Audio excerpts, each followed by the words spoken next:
Can you imagine being a fighter pilot in the middle of a brutal war? And at the moment when you have your enemy completely helpless in front of you, you choose mercy instead of victory? This is one of the most extraordinary true stories of World War II. It was December 20th, 1943, over southern Germany. A young American bomber pilot named Charlie Brown was flying his heavily damaged B-17 bomber named Ye Olde Pub back to England after a bombing mission.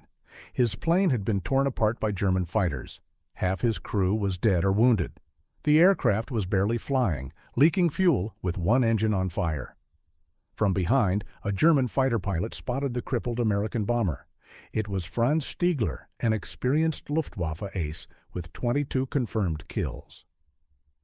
Stigler caught up to the B-17. He could see the terrified American crew through the broken windows.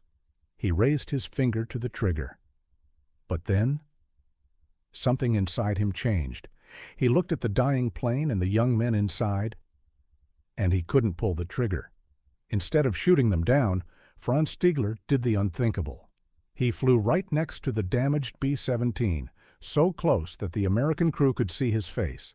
He waved at them. He pointed toward the direction they should fly to reach the Swiss border, to safety.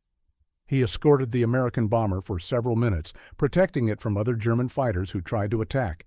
He stayed with them until they crossed into neutral territory. Charlie Brown and his surviving crew made it back home safely. Franz Stigler knew very well what he had done. If anyone found out, he would be executed for treason. For decades, both men lived with the memory of that day. Charlie Brown searched for the mysterious German pilot who saved his life. Franz Stigler wondered if those Americans had survived. Then, in 1990, more than 46 years later, they finally met. When they saw each other, they hugged like old friends. Charlie Brown asked him, "Why didn't you shoot?" Franz Stigler simply replied, "I couldn't shoot at men who were already defeated. This is the gravel of war, the hatred, the orders, the fear of death. And this is the grace."